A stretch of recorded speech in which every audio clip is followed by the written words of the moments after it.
የሚጠቅም ስቶሪ ታይም ልጀምር ነው። ስለ ራሴ እነግራችኋለሁ ምን ስሰራ እንደነበረ እና ደግሞ በህይወቴ በጣም የጠቀሙኝን ነገሮች የወሰንኳቸውን ውሳኔዎች እነግራችኋለሁ።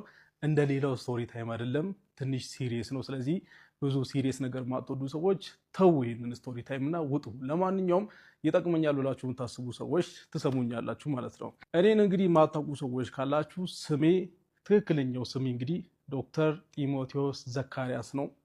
ዶክተር የሆንኩት በቅርቡ ነው፣ እግዚአብሔር ይመስገን። ኤኒዌይ ታሪኬን ከመጀመሪያ ጀምሮ ምን ሳደርግ እንደነበረ እና ለህይወቴ በጣም የጠቀሙኝን ነገሮች እነግራችኋለሁ ማለት ነው። ስለዚህ የተለያዩ ፓርቶች ይኖሩታል። ዝም ብላችሁ አዳምጡኝ፣ ጥሩ ነገር ትማሩበታላችሁ ብዬ አስባለሁ። ስቶሪ ታይም ፓርት 1 በቃ ይሄ ነው። ቀጣይ ባሉ ክፍሎች ስለ ራሴ ስለ ህይወቴ ሙሉ ነገር እነግራችኋለሁ። የተወለድኩት እንግዲህ ወላይታ ሶዶ ከተማ ነው። ወላይታ ሶዶ ከተማን አብዛኞቻችሁ ታውቋታላችሁ ብዬ አስባለሁ። ብዙዎቻችሁ ደግሞ እንደምትገምቱት አይደለችም።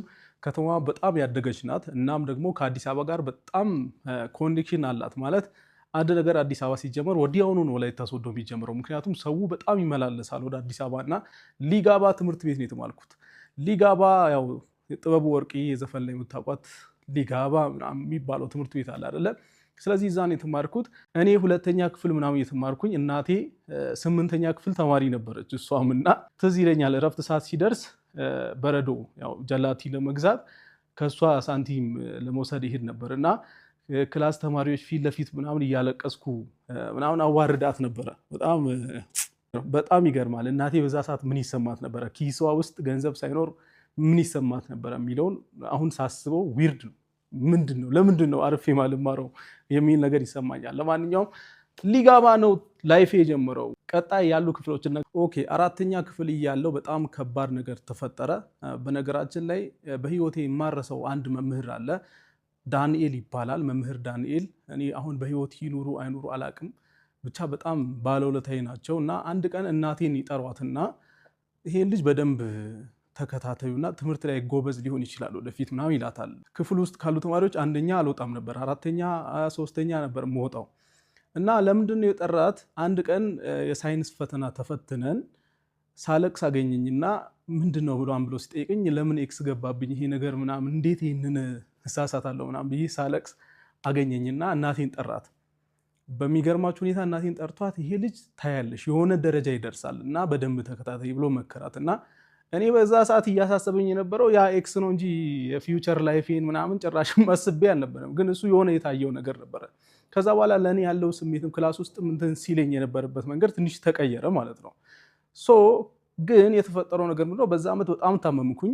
ወባ በጣም አሞኝ ነበርና ከሌሎቹ ጊዜያቶች ውጤቴ ጥሩ አልነበረም። ወደ 6ኛ ወር 7ኛ አካባቢ ነው የወጣሁትና እናቴ ያንን የአስተማሪን ምክር ሰምታ ምን አደረገች? እንደውም የመንግስት ትምህርት ቤት ከሚማር ብዙ አቅም ባይኖረኝም የግል ትምህርት ቤት ወስጄ ላስተምሮ በሚል አንድ የግል ትምህርት ቤት አስገባችኝ ማለት ነው። ግን 4ኛ ክፍል በጣም ታምሜ ስለነበር ውጤቴ ማሪፍ ስላልነበረ 4ኛ ክፍል ደገምኩኝና ከኔ ባች ወደኋላ ቀረው።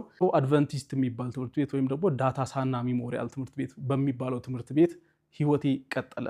12ኛ ክፍል እያለው ከ700 ስንት እንዳመጣው ልገራችሁ። በነገራችን ላይ ከ7ኛ ክፍል እስከ 12ኛ ክፍል የተማርኩት ወላይታ ሊቃ የሚባል ትምህርት ቤት ነው። አዳሪ ትምህርት ቤት ነው። ዶርም ላይፍ እዛ ነው የለመድ ነው እኛ ዩኒቨርሲቲ ሳንገባ። እና ትምህርት ቤቱ በጣም ከባድ ነው፣ ስትሪክት ነው እና ንቅንቅ የለም ማለት ምሳ ሰዓት ራሱ ወደ ውጭ ወታቱ መመለስ ምናምን አይታሰብም። እና ትምህርት ቤቱ በጣም ለፈተና ያለማምዳቸዋል እና ከሀገሪቱ ራሱ አንደኛ ምናምን ይወጣ ነበር እዛ ግቢ የተማረ ሰው። ኤኒዌይ ወላይታ ሊቃ ዘ ቤስት ትምህርት ቤት፣ እውነት እኔ በጣም ማደንቃቸው ሰዎች ያሉበት ትምህርት ቤት ነው። እና እዛ ትምህርት ቤት 12ኛ ክፍል ስደርስ እኔ እንግዲህ ከተማሪዎች ውስጥ በጣም ይሄ አንደኛ ምናምን መውጣ አይነት ተማሪ አይደለሁም። ሌላ ደግሞ በንባብ ብዙ ጊዜ ማሳለፍ አይነት ተማሪ አይደለሁም። እና ምን ሳደርግ ነበረ ከ8ኛ ክፍል እስከ 12ኛ ክፍል ኮምፒውተር ቤት ጽሁፍ በመጻፍ ነበረ የምተዳደረው። ያው ቤተሰብ ገንዘብ ምናምን መጠየቅ ስለማልወድ አንድ ፖድካስት ላይም ይህን ነገር ተናግሬ ነበረ። እና 12ኛ ክፍል ስደርስ ውጤት 592 ነበር ያመጣሁት ከ700 እና በጊዜው 612 ነበረ የግቢው ቶፕ ስኮር እና 3ኛ ነበርኩኝ እኔ። ስለዚህ 592 ከ700 በማምጣት ወደ ዩኒቨርሲቲ ተቀላቀልኩኝ። የት እንደገባውኝ ከዛ በኋላ ላይፌ እንዴት እንደቀጠለ በቀጣዩ በህይወቴ ማረሳቸው ሁለት አጋጣሚዎች ተፈጠሩ። የመጨረሻ ዓመት ኢንተርን ሜዲካል ዶክተር ሆኜ እንግዲህ ኢንተርን ስትሆኑ እንግዲህ ዶክተር ናችሁ፣ ግን ያው አንደር ሱፐርቪዥን ነው። የሆነ ሰው እናንተን የሚከታተላችሁ ሰው አለ፣ ከሱ ስር ሆናችሁ ትሰራላችሁ ነው እንግዲህ መጨረሻ ዓመት ላይ እና ምን ታደርጋላችሁ? ከሌሎቹ ዶክተሮች ጋር ትከፋፈላላችሁ፣ በየአልጋ ትከፋፈላላችሁ። እና እኔ እንግዲህ ኢንተርን ሆኜ የደረሰችኝ የመጀመሪያዋ ፔሸንት እርጉዝ ነበረች። በሚያሳዝን ሁኔታ የጉበት ካንሰር ነበር የነበረባት እና የመጀመሪያዋ ፔሸንቴ እንግዲህ ህይወቷ ያልፋል ማለት ነው። በጣም ዶክተሮች ሲኒየሮች ሲጥሩ ነበረ ምናምን። ከባድ ኬዝ ክሪቲካል ኬዝ ስለነበረች የኔ ፔሸንት ብትሆንም እነሱ ነበሩ ቶታሊ የሚከታተሏት ማለት ነው። እና በጣም ነው የተሰማኝ። ባይዘወይ ልጇንም እሷንም ማትረፍ አልተቻለም። በሚያሳዝን ሁኔታ ህይወቷ ያልፋል። ክስተቱ በጣም የሚያሳዝን ነገር ነው። እንዴት እንደዛ መቀጠል እንደሚቻል ራሱ ግራ ገባኝ ማለት ነው። እና ከዛ በኋላ እንግዲህ እግዚአብሔር ይመስገን ምንም አይነት እንደዚህ አይነት ኬዝ አጋጥሞኝ አያውቅም። ሁለተኛው ደግሞ የማረሳው ክስተት ምንድነው? አንዲት ታካሚ እኔ የመድኃኒት ገንዘብ አታ ከኋላ እኔ ገዝቼላት ነበረ ማለት ነው። እና ማንም አያውቅም ይሄን ነገር። በነጋታው ራውንድ ተጀመረ። ራውንድ ሲጀመር እንግዲህ ሲኒየር ዶክተሮች ይመጡና እኛን እንግዲህ ይሄን አርጉ ይላሉ። አንዳንዶች ደግሞ በጣም ይናደዱና እዛ እስከ መሳደብ ድረስ ይደርሳሉና እሷ ፊት በነጋታው እሷ እንግዲህ የምታስበው እኔ ዶክተሯ እንደሆንኩ ነው የምታስበው እና ከኔ በላይ ያሉ ሰዎች እንዳሉ አታውቅም።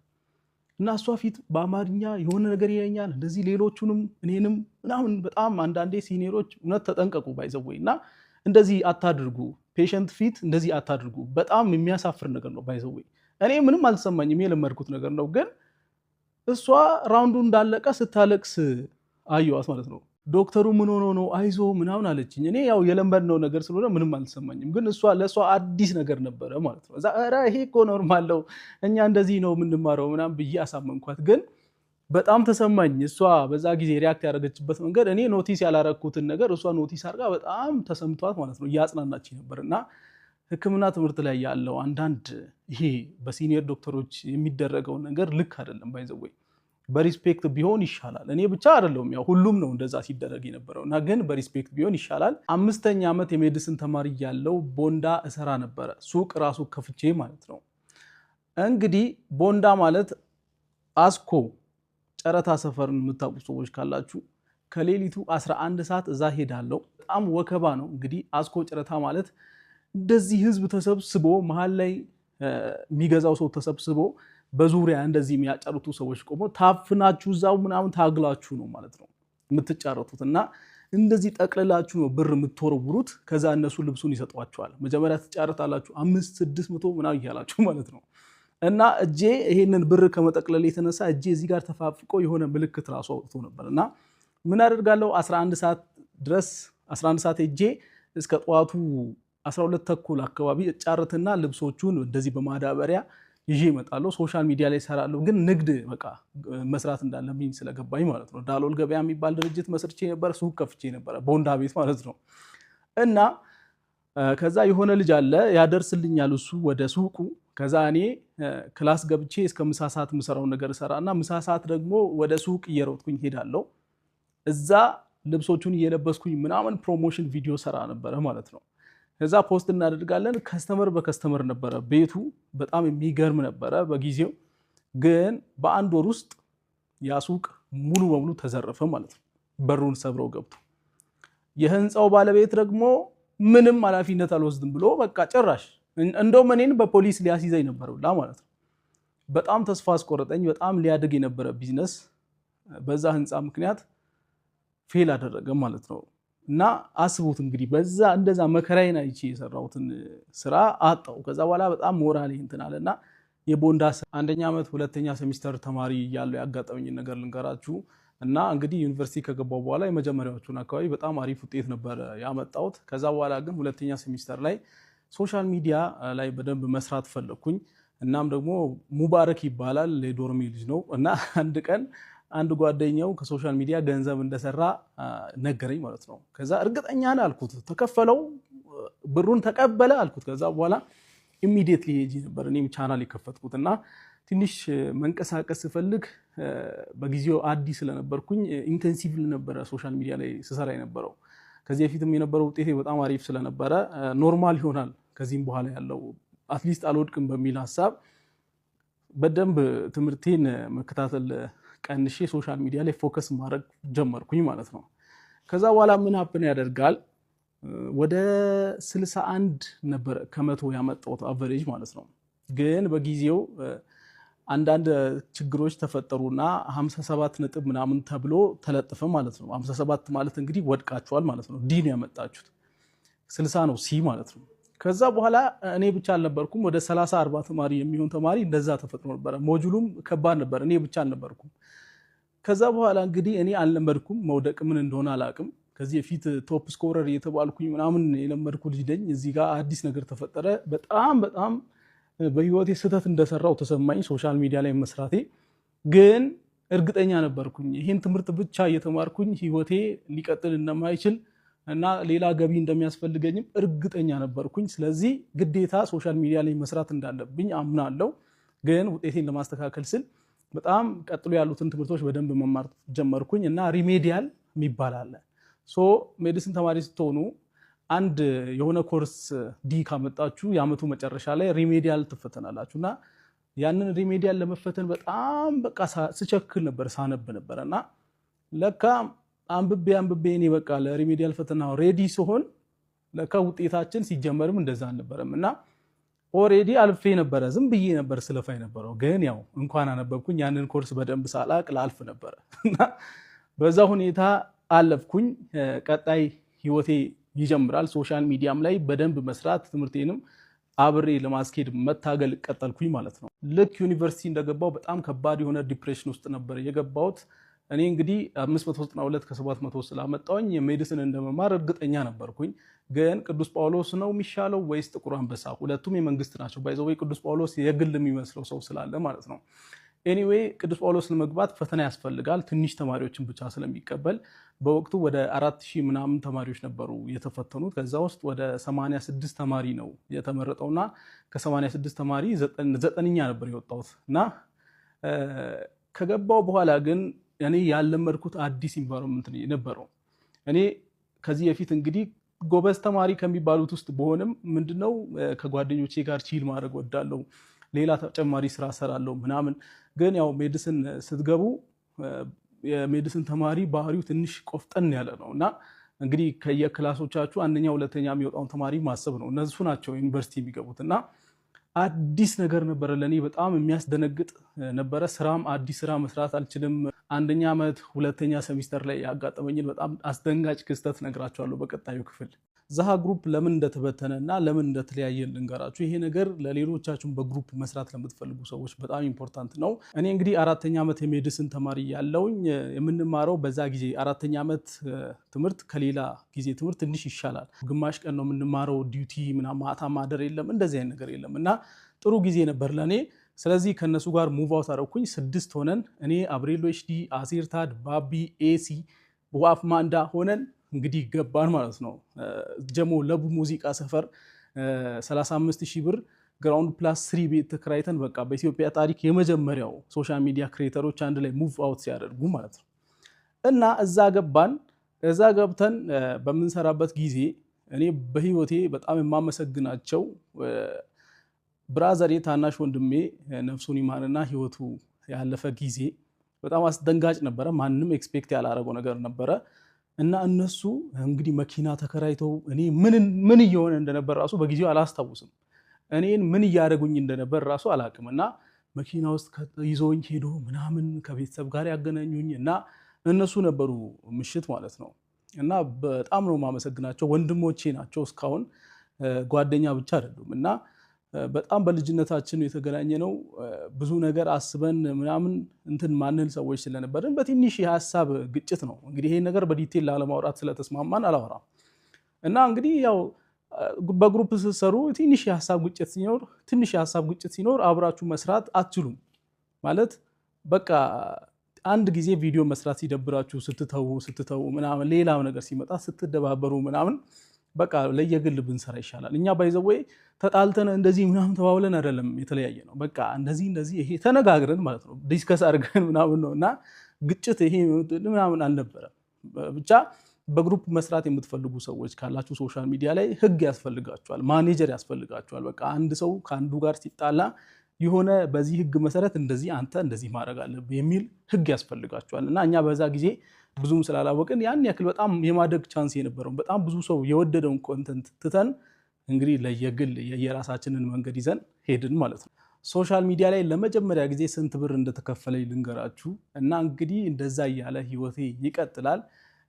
ዩኒቨርሲቲ ያለው ሶሻል ሚዲያ ላይ መስራት ጀምሬ ነበረ እና በጊዜው ሜዲሲን ተማሪ ሆኜ መቀለድ እንደማልችል እርግጠኛ ሆንኩኝ። መጀመሪያ ውጤቴ በጣም ቋ ተደርጎ ስለነበረ ከዚህ በኋላ በጣም ሲሪየስ ሆኜ መማር እንዳለብኝ ሶሻል ሚዲያ ላይ መስራትም ግዴታዬ እንደሆነ ስረዳ ሁለቱን አብሬ ለማስኬድ ምን ነበር ማደርገው? በቃ ጓደኞቼ ምሳ ለመብላት ከዶርም ሲወጡ ቶሎ ብዬ እቀርጻለሁ። ከዛ ውጪ የሆነ ሰዓት ማታ ኤዲት አደርጋለሁ። ከዛ ውጪ ሙሉ ታይሜን ትምህርት ላይ ነበር ማሳልፈው።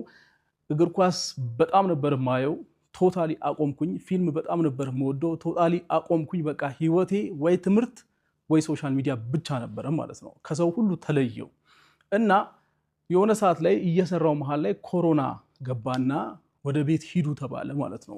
ወደ ቤት ሄድኩኝ። ሶሻል ሚዲያ ላይ መስራት አልቻልኩም እና እናቴን ምናምን አንዴ የኛ ቤት ደግሞ ለመቅረጽ ስለማይመች አንዴ ውጭ ውጡ ብዬ ነበር የምቀርጸው። በጣም የሚገርም ነው በጊዜው እና እነሱም በእኔ ስለሚያምኑ ከቤት ይወጡልኝ ነበረ ቪዲዮ ልቀርጽ ስል ማለት ነው። ከዛ በኋላ እንግዲህ የመጀመሪያው ክፍያ ተከፈለኝ ወደ $97 ማለትም 3700 ብር አካባቢ ማለት ነው። በዛ ብር ምንድን ያደረኩት እንግዲህ እኔ የምሰራው ቪዲዮ ብዙ ጊዜ ሪያክሽን ቪዲዮ ምናምን ስለሆነ ከወገብ በላይ ልብስ ያስፈልገኛል እና የቦንዳ ቲሸርት ሄጄ 4-5 ገዛው። ወዲያውኑ 1000 ብር ቤት አገኘውና ተከራይቼ ወጣው እነሱንም ላለመረበሽ። እጄ ላይ ወደ 280 ብር ምናምን ቀረ። በነገራችን ላይ ልክ እንደተመረቅኩኝ በሚሊዮን የሚቆጠሩ ገንዘቦችን እንደማገኝ እርግጠኛ ነበርኩኝ። አክቹዋሊ ገና ሳልመረቅ በፊት መኪና ምናምን ገዝቼ ነበረ። ያው ግቢ ሲሄድ በመኪና ነበረ የምሄደው፣ ዶርም አልኖርም ነበረ። ግን ያው ትምህርቱ ከዛ ግቢ ዞር አያረጋችሁ እዛው ነበር ሙሉ መኪና አቆማለሁ።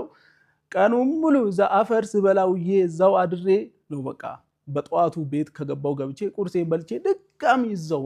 በጣም ከባድ ነው ባይዘው።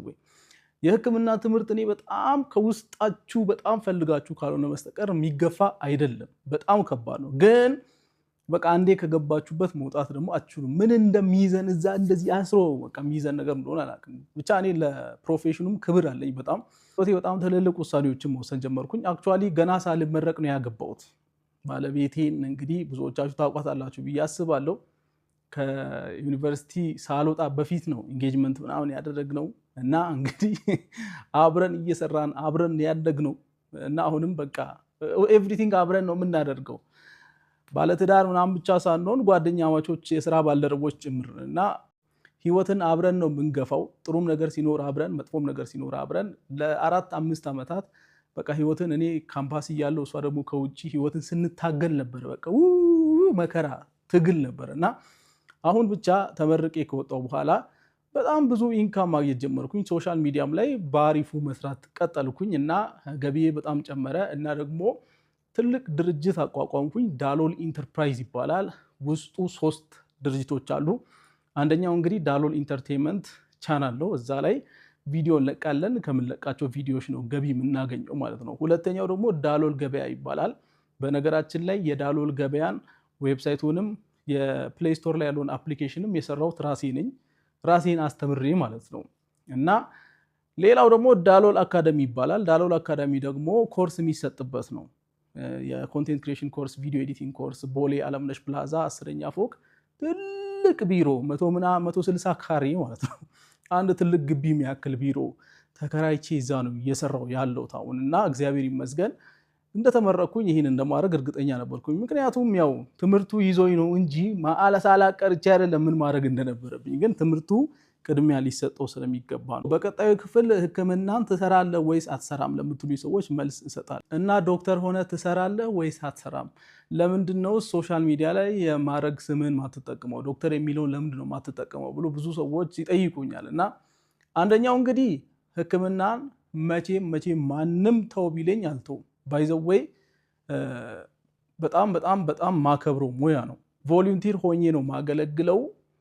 ምንም አይነት ክፍያ ሳልቀበል እሰራለሁ ማለት ነው ይህንን ሙያ ለምን ሌላ ገቢ ለራሴ አመቻቻለሁ በደንብ። በጣም ብዙ ሰው የሚጠብቀው ነገር ክሊኒክ ወይም ሆስፒታል እንደምከፍት ነው። በጭራሽ አልከፍትም። ምክንያቱም ሳትወዱ በግድ ወደ ቢዝነስ ተቋም ትቀይራላችሁ ካለው የቤት ኪራይ ከግብር ከምን አንጻር ማለት ነው። ያንን ስለማልፈልግ ነው እኔ እና ሶሻል ሚዲያ ላይ ስለምንድን ነው ዶክተር የሚለውን ስም የማትጠቀሙት ትሉኛላችሁ። እናም ይህንንም አላደርግም ከዚህ በኋላ በቃ ሶሻል ሚዲያ ላይ ያወቃችሁ ኑቲ በሚለው ስሜ ነው። በቃ ዶክተር የሚለው ነገር አያስፈልግም እዚህ ጋር። ለምን ነው ክሊኒክ ማትከፍተው? ለምን ነው ሆስፒታል ከፍተህ ማታስተዋውቀው? አንተ ብዙ ሶሻል ሚዲያ ተከታይ አለ፣ በጣም አትራፊ ትሆናለህ። አላተርፍም። በቃ በምሰራው ስራ አተርፋለሁ። በሆስፒታል